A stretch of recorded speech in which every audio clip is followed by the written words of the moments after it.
Welcome back to Goforth with God. Today we have a special guest, investment banker Sam Fernandez, who is also my brother-in-law. So, welcome. Thank you. Thanks for taking the time. Former investment banker. Potentially former investment banker. We could get into that later. Maybe he's making a move into private equity. We're not really sure. We'll see.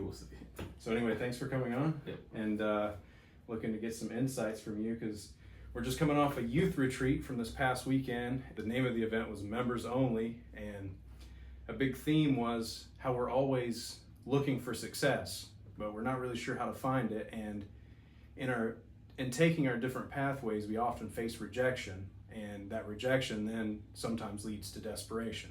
But going back to the beginning, looking for success, I know there are a lot of people in the teen range and even early 20s, or maybe just got out of college, maybe still in college, and they're not really sure what pathway to take. There's some uncertainty, some confusion. So could you maybe elaborate on how you navigated that time in life if things were uncertain for you and how you found your way? Yeah, I mean, there's going to be a constant theme of uncertainty throughout my story, and I think in a lot of people there is, and they try to make it seem like there isn't. You know, everyone tries to act like they have things figured out from day one, and that's never really the case. Right. But just starting from the time whenever I was at that age and peak uncertainty, whenever I really didn't know what I was going to do, which is like senior year of high school. You know, you see your buddies getting ready to go off to college, and I was meeting with my guidance counselor, trying to figure out what my path was going to be.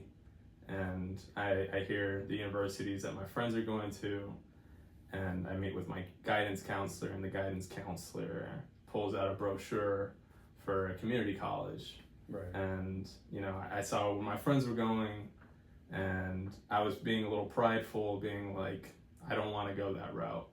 Right. I wanted to just go straight to college, and it ended up not being I wasn't able to, because I spent the entire time high school skipping class right. just about every single day, never doing my homework, always showing up late to class. And I mean it, every day I was late to class and I was skipping a lot. And that's not to say that that's the way that you should, just because you can slack off doesn't mean you should. Right. If I could go back and scream at myself, I would, because I made the life a lot more difficult for myself by making poor choices in high school. Yeah. But, you know, I spent 2 years after high school, like, still being prideful, not wanting to go to community college and working the dead-end jobs that weren't really going to do anything for me. And then it came to a point where I kind of realized, like, hey, this isn't what I want to do with the rest of my life. Yeah. I want to go to college, I want to graduate, I want to have a real career. And so I had some friends that were going to a local community college, and I decided to join them, and they ended up transferring over to a local university in the state, and I did my time in community college about a year and ended up transferring over to that same university where some of my friends were, and it was good. I thought I had a path. There's also confusion because you go to these community colleges and they have these 2-year programs or 1-year program where you do either a Bachelor in Arts and a Bachelor in Science, you know. Right. And I wanted to go the engineering route. Okay. Right. I think at some point I wanted to do engineering too. I mean, I feel like at some point we all, I want to be an engineer, whether it be chemical engineer, mechanical engineer. But For sure. And you know, my grandfather was an engineer. Okay. And we have like a lot of engineers in our family. So I was like, you know what, I'm gonna make my grandpa proud. And go do engineering. And then I get to my school, and I had roommates that came from the Middle East, and they went to some of the top schools over there for at least high school. And really smart dudes, really hardworking guys that were focused on school all the time. And they were a bit ahead of me on the path, and they were getting smoked. They were getting killed. Like they were getting like 40s on their physics exams. Out of 100. 40 out of 100 on their physics exams, and these are some of the smartest dudes still to this day that I know. And getting absolutely like crushed. And I was like, wow, like if it's doing that to them, like it's gonna do even worse to me. Yeah. So you know what? Maybe I'm not gonna be the best engineer out there. I'm not gonna be the best engineering student, but maybe finance is the route for me because you're still working with numbers. You're still getting to apply that analytical mindset, and you're doing it with businesses, and business is, you know, something that always interests people as well. Right. You know, right. everyone wants to be an engineer, but people also want to be businessmen, start up a huge company. Yeah. You know, Yeah. So get to the money. So you kind of knew you were good with numbers at that point. Yeah, I felt like I was comfortable with numbers and was able to switch around halfway through. I think like my sophomore year, I switched over to finance, and did pretty good. I was able to keep good grades throughout all that. And then, you know, you get to your senior year again, and there's still uncertainty, you know, what are you going to do? What job are you going to do? And everyone's asking you all these questions, and you don't know. I didn't have any internship experience. I made the mistake. If you're in college, go get an internship. Junior year, sophomore year, freshman year. Any experience that you can get early on will pay a lot of dividends later on. Anything, like literally anything that you can do. With the right company, like don't join a Ponzi scheme if you can. But so I didn't have any internship experience, but you know, I had good grades because that's kind of what I focused on. And then I started the job interview process and application process, and sent out hundreds of resumes and had interviews with people, and no one was interested. And I wouldn't even get an interview for most of the places. They just, you know, send the email right away like, hey, we're not interested, or you're not the right candidate. Right. So then it comes July. I graduated in like May. It's like mid-July. I'm still applying to a tons of jobs and still getting tons of rejections. But I get an email from a finance professor. She lets me know that there's a local finance or investment banking internship opportunity, which is good for starting out. And you know, I did my research into the company and into the people that had worked there previously, and it looked legit. They had worked there before. It was on their LinkedIn, and then it shows that they were working at another investment bank, right? Right. So you can kind of start to see a pathway, maybe. Mm-hmm. Yeah. If so you can get in. Yeah, it was a perfect stepping stone if you can get in, right? And I'd never done an investment banking internship, but I had already known from before, because doing tons of research into different career paths, you know, I come across the YouTube videos all the time, and then I knew that there was some process. I wasn't exactly sure how the interview process was going to be like, but I knew there was a structure to the interview. So I go on like some like, I'm not going to say the name of the website to get that, and I read the first few chapters and cram all the interview questions, because there can be behavioral questions. So there'll be like things like, oh, tell me about yourself, or like things like that. And then there's technical questions. Mm-hmm. So it'll be like accounting style questions. There'll be like analytical style questions, or they might ask you specific things about investment banking that you should know. If you have genuine interest in the space, then you're gonna know the answer to these things, right? And a lot of these questions you can find online. Mm-hmm. But I crammed those, and then 3 days later, because I had called the managing director, and he's like, yeah, if you come on Monday, we can give you an interview. And this was like Friday. So I crammed for the 3 days, and you know, get my butt over to Davidson, North Carolina. I was in like which was a 4-hour drive maybe from where you were at the time? Yeah, I was in Myrtle Beach, and I just like made the drive, and probably woke up pretty early and get there like around 10 o'clock. And I get to the building, and it's some building I'd never been in before, like a random office space place. And I'm walking around, and boom, bump into the managing director. And I'm like, wow. Hey, how's it going? And he's like, yeah, you can just wait in this room over here, and the boys will be over there, and the guys will be over there, and they'll begin the interview process, and then I'll meet with you at the end. Mm-hmm. And we go, and the everything that I had prepped for, thankfully was like right there, and I was well equipped to answer the questions. And then comes the final and most important round with the managing director, and he had worked at a big name bank before, and he had worked on some high level transactions. So I'm like, oh, this guy's, I really need to impress this guy to land the job. We get to the interview process, or his interview, and it's he just wants to know more about you, like who's sitting in front of me, what type of guy are you? And he liked my resume, he liked my background, or from what he had seen, right? But he wanted to hear it straight from me, and he had asked me questions about like what I did in college or what groups I was a part of, and then he like randomly asked me like, oh, what do your parents do? Yeah. And I tell him, I'm like, oh, it's kind of a weird question to ask someone, but my parents are pastors, right? And like he kind of like I could tell from his face that he liked that answer, and he because he is also a Christian, and it became like super easy after that. He later asked me where my parents were from, and I was like, oh yeah, they're Venezuelan. He's like, oh, so you hate socialism? I was like, yeah, I do. I was like, yeah, I hate socialism. Yeah. Give me the job, please.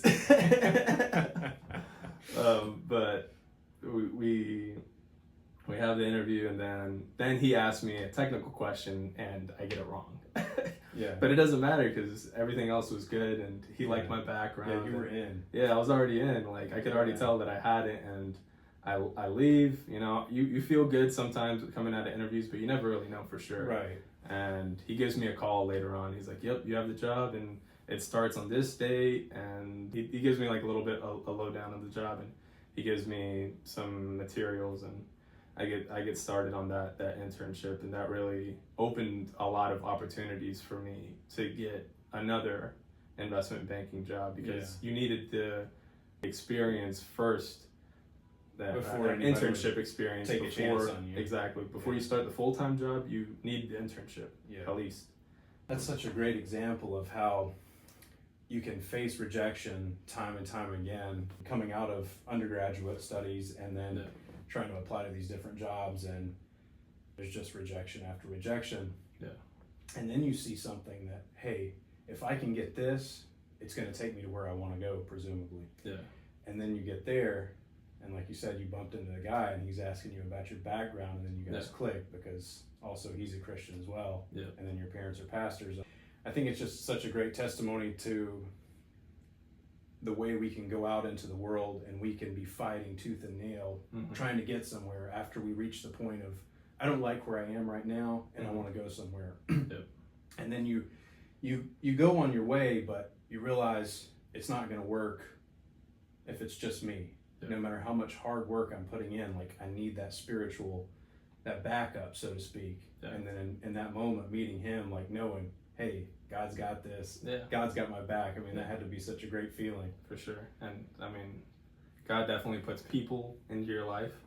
And I mean, the professor reaching out with an internship opportunity, that was already random. And I felt like God was there, like inspired her to send that email out, because she didn't even know that I was like struggling to find a job, or, and I luckily got it, and I was able to thank both him and her, because it was a pretty competitive process to get into it. I think there was hundreds of applicants, and me and my 4 buddies now, we're all like, I don't even know how we got this. Like we're all confused. Yeah.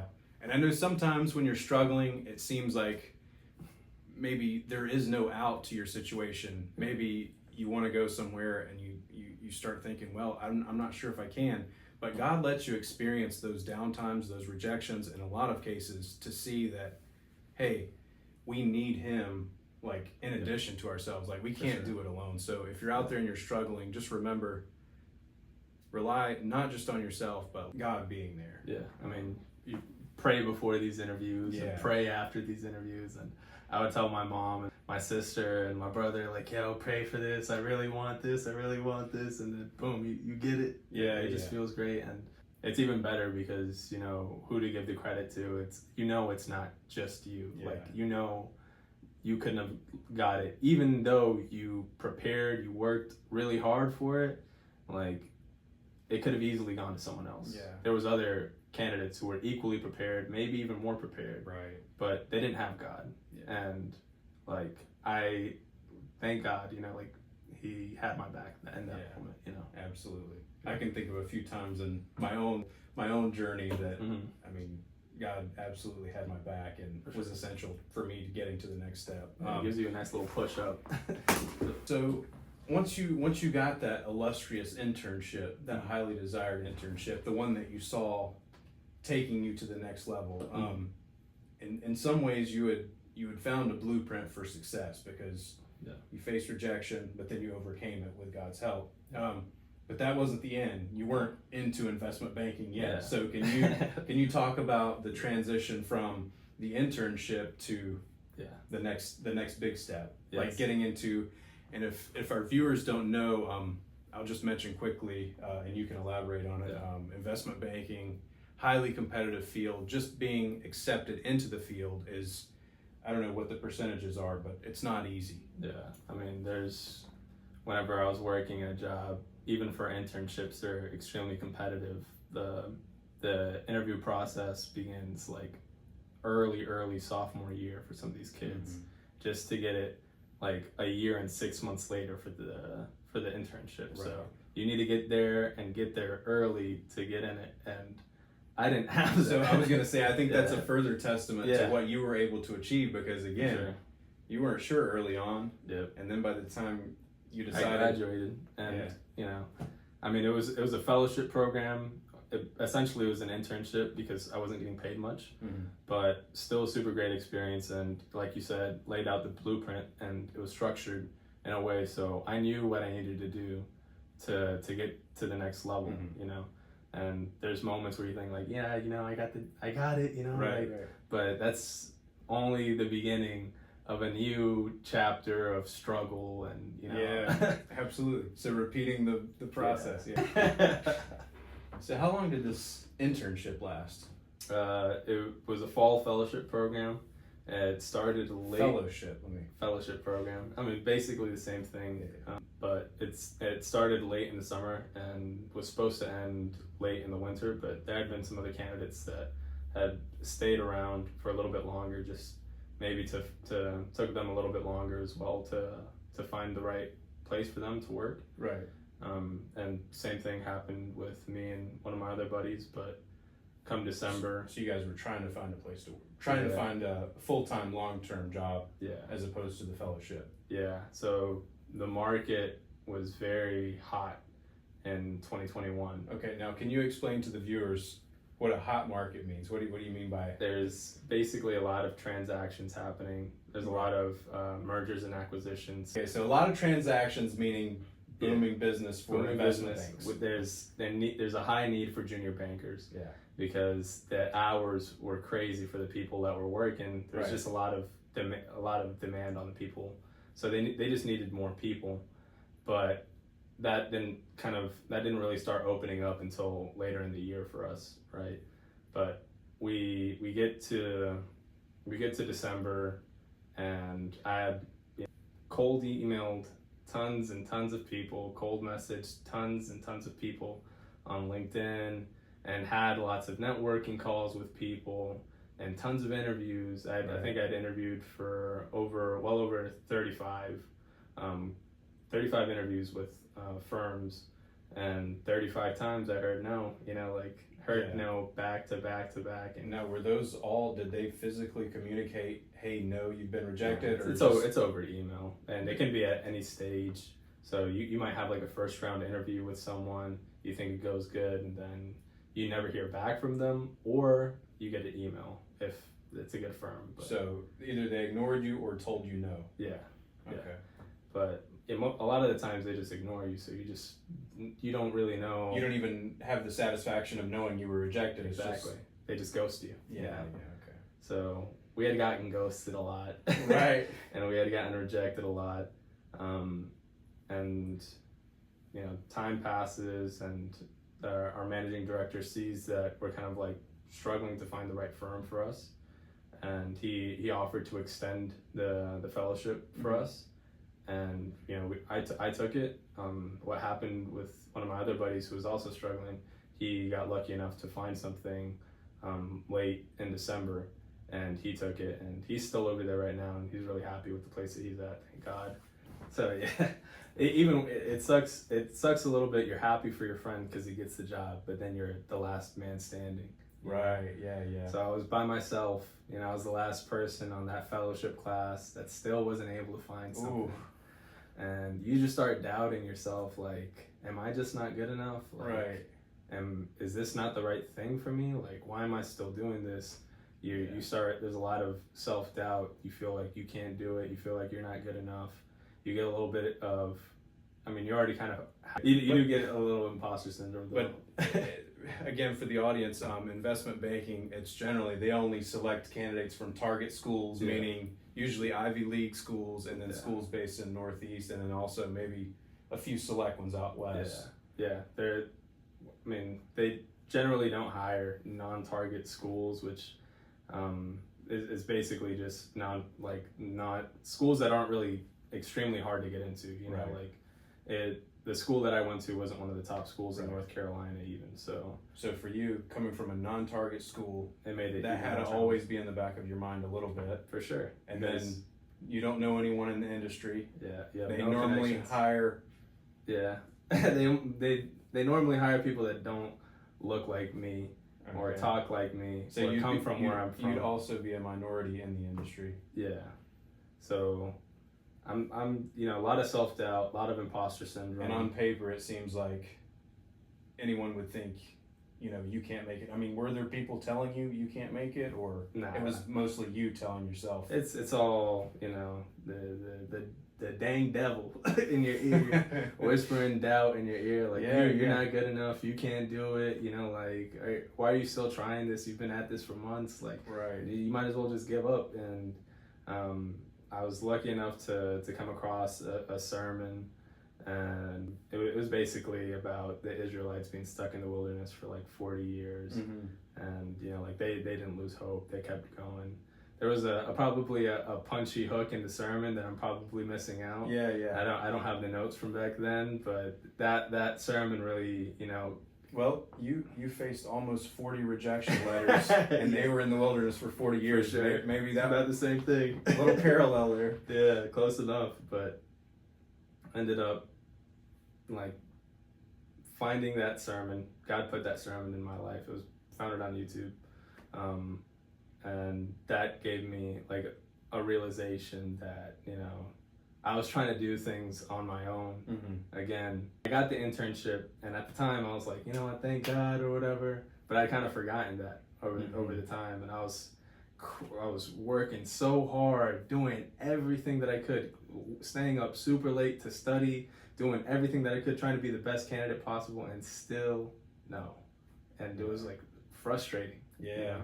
absolutely. Because you feel like you're at your best, and even at your best, you can't get it. But that's without God. Yeah, exactly. Because you're not your best without God. Exactly. Yeah. So, you know, I get that inspiration of faith in me, and I'm starting to feel good again. I'm getting in a good groove. I'm firing on all cylinders, and I have a few interviews with a couple firms. And one of the firms that I ended up choosing, I networked with a lot of people there. I ended up getting a referral from one of the guys that I spoke with, which just helps the interview process just go a little bit more smoothly, or makes them take you a little bit more seriously, knowing that someone already really likes you. Right. You know, there's a lot of rounds of interviews. Probably there was four interviews, and then a super day. It's like a lot of interviews in a short amount of time. So got in super day, and super excited about that, because that means that's like the final step. Right. So you're almost there. You're almost there, and you have to be at your best for this, right? So I go to sleep, right, I've prepped. I've done all the prep that I can do, and it's in God's hands at this point, right? There's no more studying that night is gonna get me the job, right? Yeah. I already know what I know, and whatever happens, happens. And I go to sleep, and then I wake up way earlier than I should have. Right? I woke up at like 6 a.m. Yeah. The interview's at 9. Or actually, yeah, the interview's at 9. And I get to that interview, or I wake up at 6 o'clock, right? And I'm like, you know what? I'm just gonna start my day. And I feel fresh. And that's God right there, because I probably got like 6 hours of sleep, but I felt great. Mm-hmm. And I get to that interview, and we start off with the hardest interview, because you have your technical interviews and your behavioral interviews.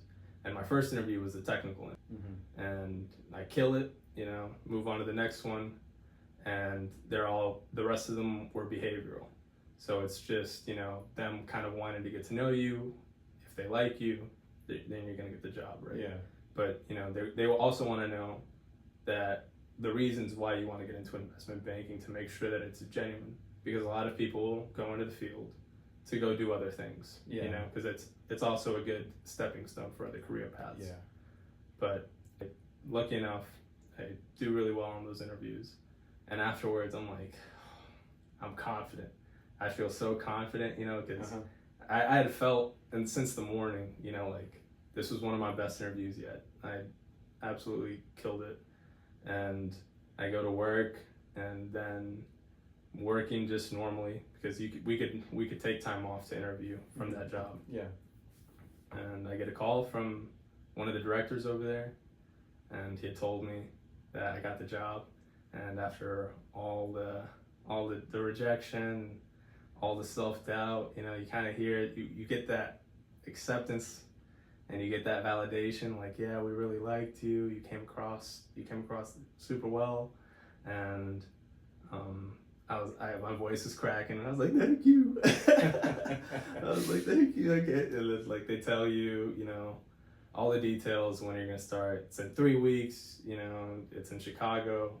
So I had to like pack my bags up and sell everything that I had that was in Charlotte, and move with 2 suitcases and fly over to Chicago, and basically because you start a new life. Because you've been accepted. Yeah, because you got accepted or whatever. But wouldn't have gotten there at all without like my faith keeping me there. Yeah. Being my rock, like God being my rock, and holding me. And once I had him, once I realized that I was kind of forgetting him, and I had gone back to God, and I felt like he was with me. That was really what kind of the transition period to going from rejection to acceptance. Yeah, that's really what pushed me over the top, I think. Yeah, that's great, man. I mean, that reminds me of one of the sermons I did, where in life we have so many passions, we have so many goals, but we can't put those above God. And the only way, if you have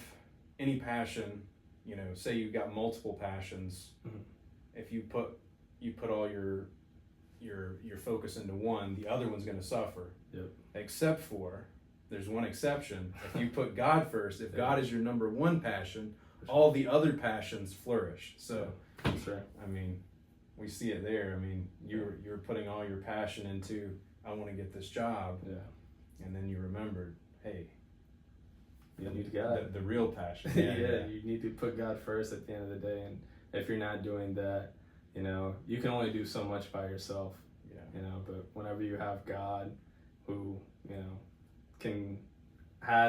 this is all his, he can give you anything. Absolutely. Like it's all his at the end of the day. And he ended up giving me a small piece of it, and forever thankful for it. Yeah, amen. And as parents, you parents out there, I want to say, is he had someone reminding him to put God first. Yeah. And I know your kids may not always seem like they're listening to you, but when they're in their darkest moment and they can remember something that you told them, like, hey, put God first, and they remember to do that, they can crawl out of that dark place. So always remember, as parents, be supportive of your kids, but not just financially or emotionally, but also be spiritually supportive and remind them what is the most important thing in this life. After facing so much rejection, now he's my brother-in-law, remember, so I'm ribbing him a little now. Yeah. But again, none of us are strangers to rejection, but the more lofty your goal in life, like 35 times, likely. Let's not forget the rejection before that, but the loftier your goal is, the higher your ambition, the more rejection you are going to face. I mean, it's pretty natural, because again, you know, the higher you set your sights, the more competitive it's going to be trying to reach that, because there are a lot of other people out there who want to succeed too. But anyway, you overcame all that rejection. Now you've got the job. You've moved to Chicago, working at a middle market investment bank. Yeah. One of the greatest firms in the industrial sector. Yeah, pretty good industrial group. Okay, so I mean, that sounds great. Yeah. But I will say, I've heard some things about investment banking. Yeah.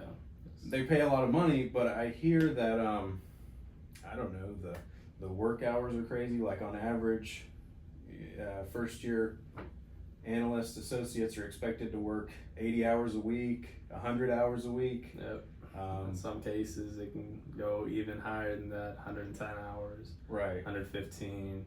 My worst week, I worked 125 plus hours, and it was basically like getting 2 hours of sleep a night.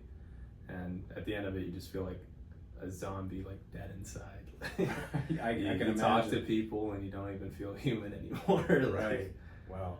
Things go in one ear and out the other. It sucks, but that's a part of the industry, you know.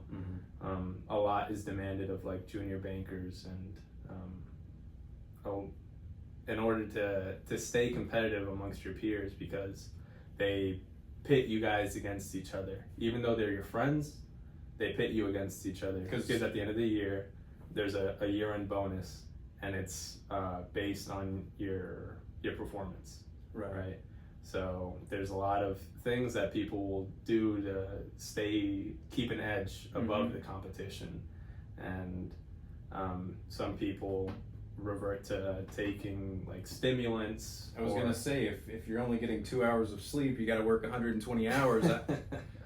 I know I'm gonna have to drink some coffee or energy drinks, but we're talking about more than that. Yeah, so some people are living off of like espresso shots, always going to like the Starbucks, or like you know, try to eat healthy to stay well fueled. Right. But some people, you know, will also go above that and take stimulants, or I know some people that took narcolepsy medication, and narcolepsy is for people that had trouble falling asleep. They would take that because they would be so tired throughout the day that they would be falling asleep at their desk.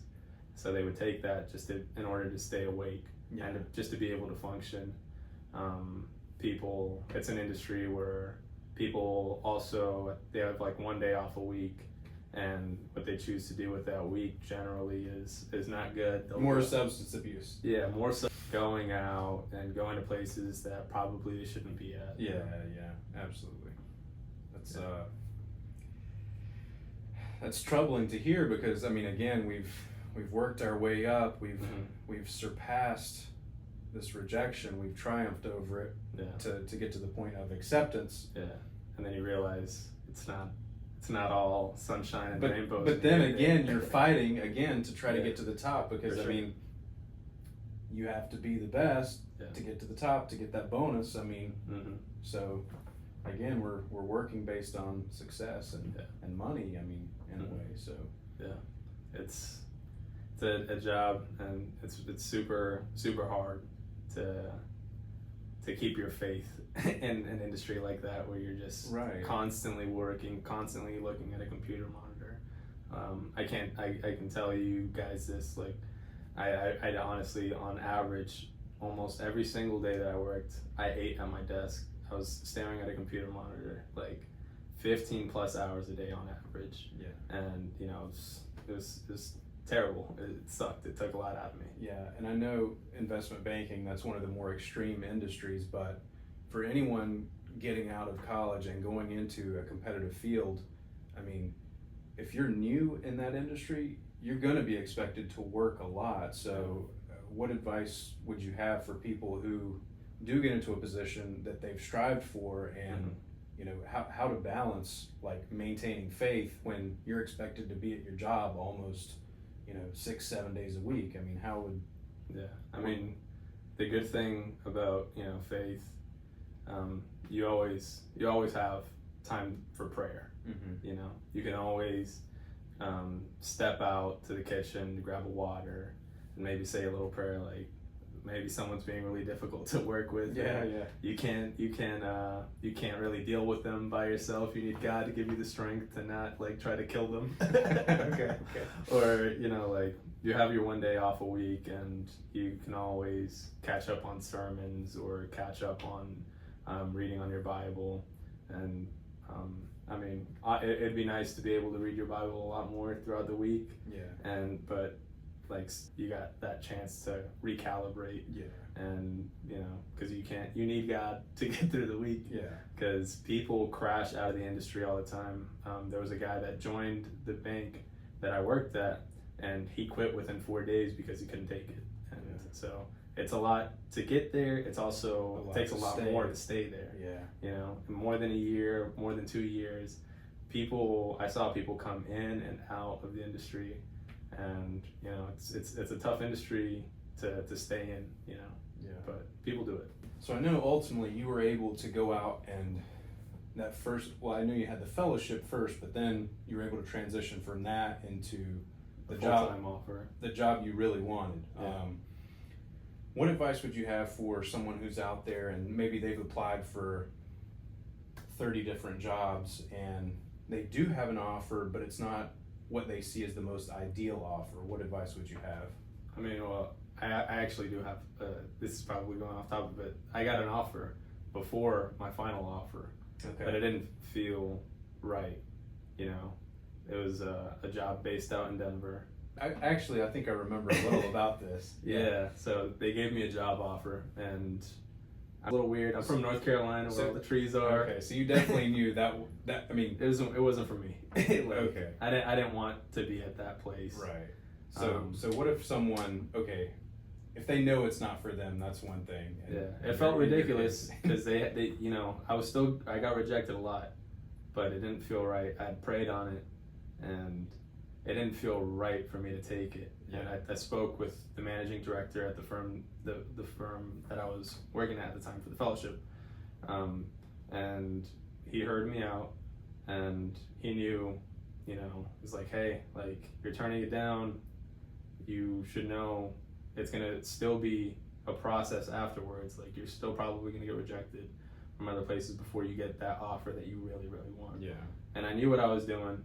I'd spoken with my family, spoken with the managing director, I'd spoken with the big guy upstairs, and prayed on it, and it didn't feel right, so I turned it down. But if I didn't get those red flags, if you've done your diligence and everything checks out, the place is legit, there's no Ponzi scheme, important, do not join a Ponzi scheme. Message of the day, don't join a Ponzi scheme. Stay scam free, guys. Exactly. But if it checks all the boxes, if there's no red flags, and you find a place where maybe it's not exactly what you wanted, but you're gonna get some valuable experience there. You can always, like, I would take it. I would take it because you can always use that place as a stepping stone, and who knows, you might end up finding out that career is what you wanted all along. Right. Not every time that you join a job, you realize that that's the job you're going to end up doing for the rest of your life. You know what I mean? Yeah, and I guess following up on that, I've talked to my wife about transitioning careers before. So how would the audience know, say they're in a job right now and maybe they're not feeling it? Obviously, praying about it's essential, but are there any recurring indicators that, hey, it's time to make a transition?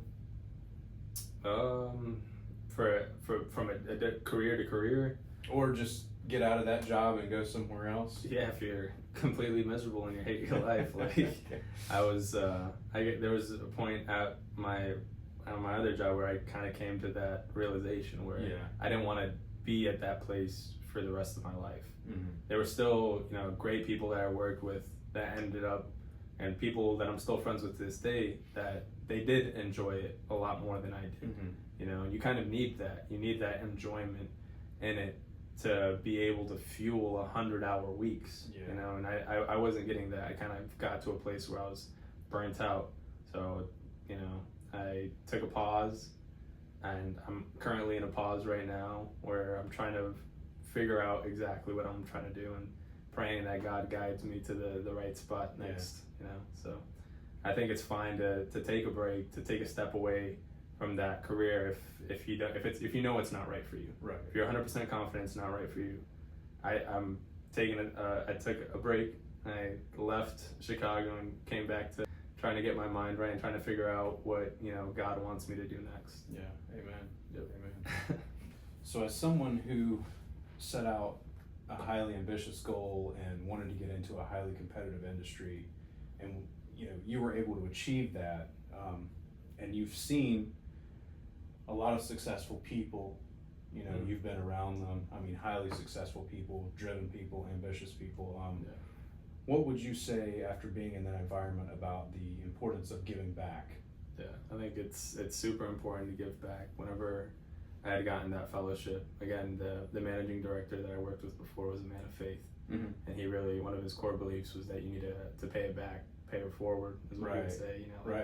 If he told us, like, there's going to be one day when you're going to get a call from one of your friends or a guy that you used to work with who's, maybe got let go, or maybe, is down in the dumps and needs either some words of motivation or some way that you can pay it back to him and help uplift them, because he sort of uplifted me and my fellow co-workers at the time. Like, he gave us an opportunity when no one else would. Mm-hmm. And he wanted us to make sure that we knew, like, whenever we have the chance to, you're gonna get a message out there to help that person out.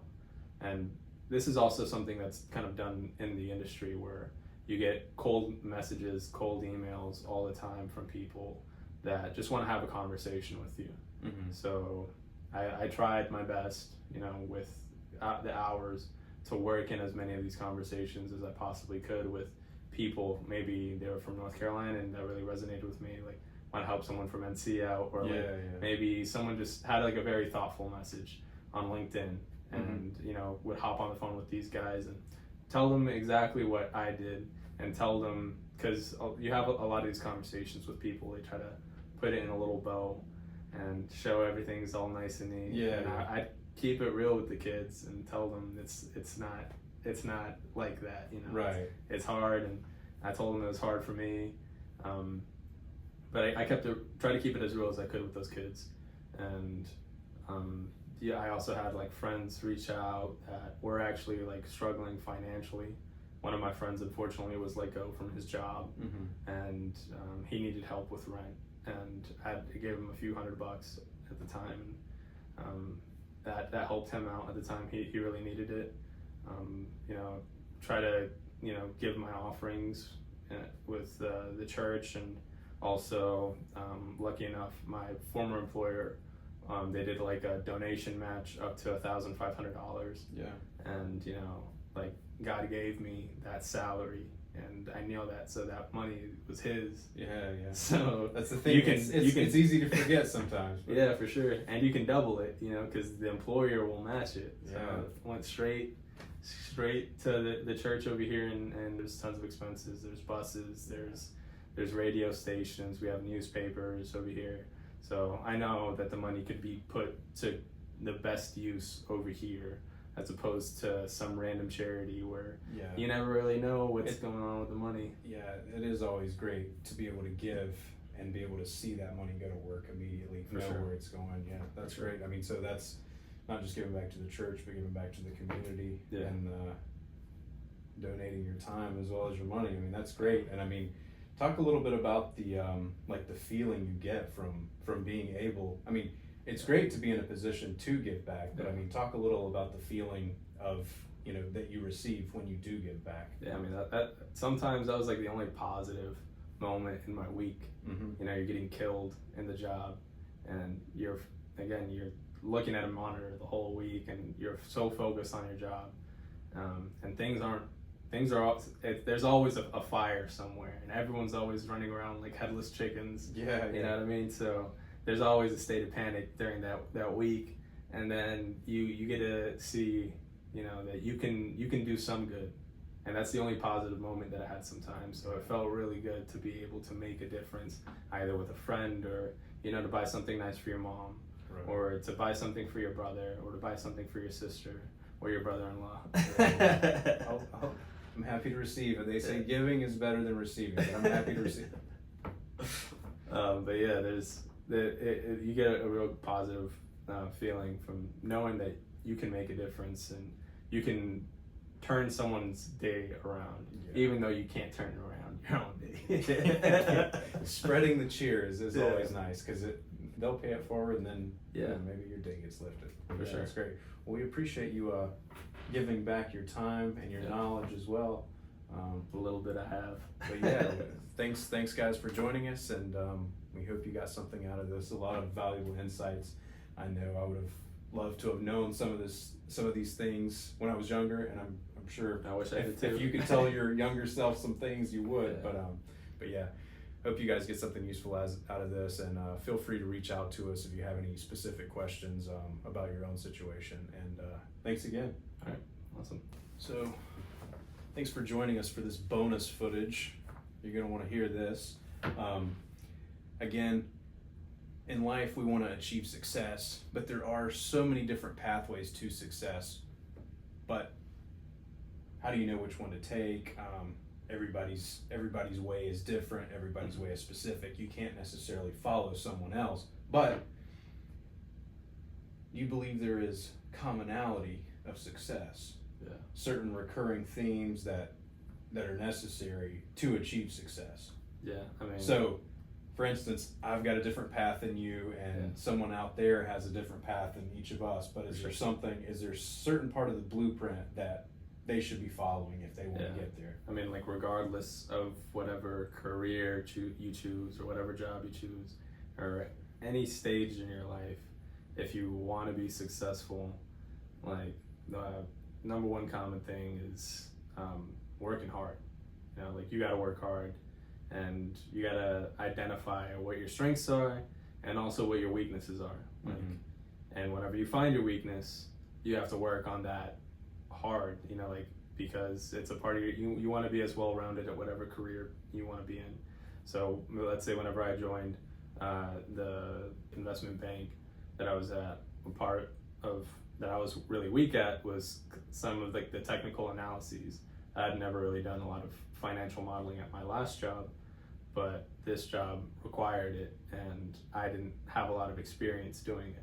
Right. So, you know, I took, you know, you work your tough week, and then on that Saturday you cram some hard work. Weakness. Exactly, you work on your weaknesses. Wow. You know, so like if you're working hard, and obviously another thing that also goes with it, because whenever you're working hard, it can be very mentally fatiguing, especially because if you get so focused on working hard, trying to move a mountain all by yourself or whatever, and it feels impossible at times, because if you have a bad weakness, it takes a long time to fix make it. up for it, So, and you get in your head, you hear the devil in your ear telling you, like, hey, like, stop working so hard on this, just give up, you know, like, start cheating, you know, like, do something.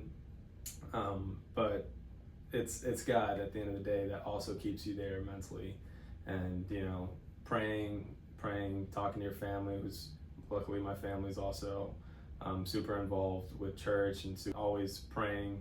And every time that I need to reach out to my mom or you or Raquel, and even my younger brother, they're always reminding me to put my faith first. Yeah. You know, and that's been super helpful. Yeah. But God will help you, but if you're not working hard, if you're lazy, and if you think that God is going to do everything for you, that's not going to be the case. God sees when you're working hard, and He will reward that. You know, but He's not just going to pick an apple from a tree that you're not reaching for and just give it to you. You know, you got to work for it. You got to reach, and He's got to see you working hard. You got to see you want it. He's going to help you, but only if He sees you working for it. Amen. It's like picking up a little child to pick up the apple. I like that. I like that. Great. Well, guys, there you have it. If you want to achieve success, regardless of your pathway, God first and put in the work. Yeah. You heard it here first. Finance bro number 1. Okay.